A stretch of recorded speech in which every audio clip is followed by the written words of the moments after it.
Welcome to bird media. నేను Vaishnavi. AP రాజకీయాల్లో వైఎస్ఆర్ కాంగ్రెస్ పార్టీకి ప్రస్తుతం రెండు కీలక సవాళ్లు ఎదురవుతూనే ఉంది. ఒకటి అమరావతి అంశం తెలిసిందే. రెండోది ఇప్పుడు ఆకివీడులో చోటు చేసుకున్న మత వివాదం. ఈ రెండు విషయాల్లో కూడా పార్టీ స్పష్టంగా బహిరంగ వైఖరి ప్రకటించకపోవటమే రాజకీయ చర్చకు దారితీస్తోంది. అమరావతి రాజధానికి చట్టబద్ధత కల్పించండి అని కోరుతూ ఏపీ అసెంబ్లీ ప్రత్యేక సమావేశంలో తీర్మానం ఆమోదించి కేంద్రానికి పంపడం జరిగింది. మరి ఇటువంటి కీలక నిర్ణయం తీసుకున్నప్పుడు ఖచ్చితంగా ప్రతిపక్షం అన్న పార్టీ ఖచ్చితంగా ఉండాలి. కానీ వైఎస్ కాంగ్రెస్ నుంచి ఒక్క సభ్యులంటే ఒక్కళ్ళు కూడా సభకి హాజరు కాకపోవటం గమనార్హం. అమరావతికి వైసీపీ ఎప్పుడు వ్యతిరేకం కాదని ఆ పార్టీ నేతలు బయటకు వచ్చి బోల్సార్లు మీడియా ముందు చెప్పారు.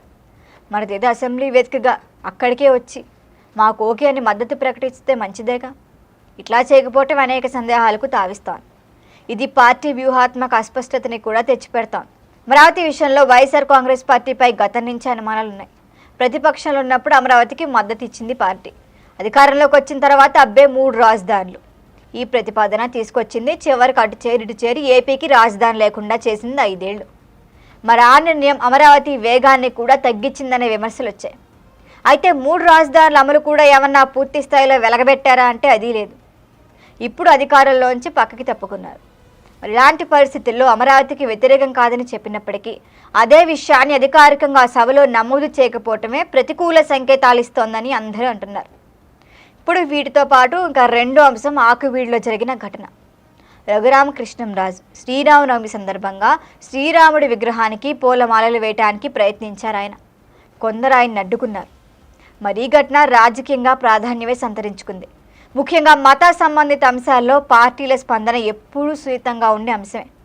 మరి ఈ ఘటనపై ఇప్పటికొచ్చి వైఎస్ఆర్ కాంగ్రెస్ పార్టీ నుంచి అధికారిక ప్రకటన. అసలు ఎవరు రియాక్ట్ అవ్వాల. ఉత్తప్పుడు నోరేసుకొని పడిపోతారు. ఈ కొడాలి నాని, రోజా వీళ్ళంతా ఇప్పుడు మాత్రం నోరు మూసు కూర్చున్నారు. మరి ఇతర మతాలకు సంబంధించిన సంఘటనలు ఒకవేళ అది ఏ ముస్లింకో, ఏ క్రిస్టియన్దో, ఏ చర్చి మీద ఏమన్నా జరిగిందో అప్పుడు మాత్రం వచ్చేస్తారు. స్పందించేసి నోరులేసుకుని పడిపోయి టీడీపీ ప్రభుత్వం మీద పడిపోయి ఏ పడితే అవి మాట్లాడతారు.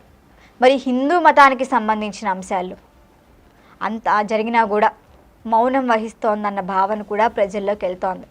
మరి ఈ అభిప్రాయం ఇంకా బలపడితే అది రాజకీయ ప్రతికూల ప్రభావం చూపే అవకాశం ఉందని కూడా చెప్పచ్చు. అయితే పార్టీకి స్పష్టమైన రాజకీయ స్టాండ్ అవసరం.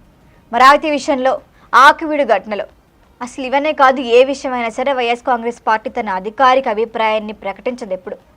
అట్లా ప్రకటిస్తే ఖచ్చితంగా కాస్తో కూస్తో పరిస్థితి కాస్త భిన్నంగా ఉండేదన్న అభిప్రాయం కూడా ఉంది. అసలు ఈ మౌనం నిజంగానే జగన్ వ్యూహమా, లేక ఆయన పరిస్థితిని అనుసరించి నిర్ణయం తీసుకుందాంలే అన్న ఆలోచన అనేది మాత్రం స్పష్టతకి రావట్లా. ప్రస్తుతం ఈ రెండు పరిణామాలు వైఎస్ఆర్ కాంగ్రెస్ పార్టీకి పరీక్షలుగా మారే ఛాన్స్ ఉంది. అమరావతి అంశం రాష్ట్ర భవిష్యత్తుతో ముడిపడి ఉన్న అంశం. మరి రఘురామకృష్ణంరాజుది మత సంబంధిత సంఘటనలు, ఇది భావోద్వేగాలకు దారితీసే అంశాలు. మరి ఇలాంటి సందర్భాల్లో స్పష్టత లేకపోతే ప్రత్యర్థి పార్టీలకు విమర్శలకు అవకాశం ఇచ్చే ఛాన్స్ ఉంటుంది. మొత్తంగా చూస్తే ఇప్పుడు అమరావతి, ఆకివీడు, నెక్స్ట్ ఇంకే ఘటనల మీద ఇలా వైఖరిగా కీలకంగా ఉండే ఛాన్స్ ఉంది. మరి పార్టీ స్పష్టమైన సందేశంతో ముందుకెళ్తుందా, లేక ఈ మౌనాన్ని వ్యూహంగా తీసుకెళ్తుందా అన్నది రాబోయే రోజుల్లో స్పష్టమవుతోంది. మరి దీనిపైన మరిన్ని అప్డేట్ల కోసం చూస్తేనండి బర్డ్ మీడియా.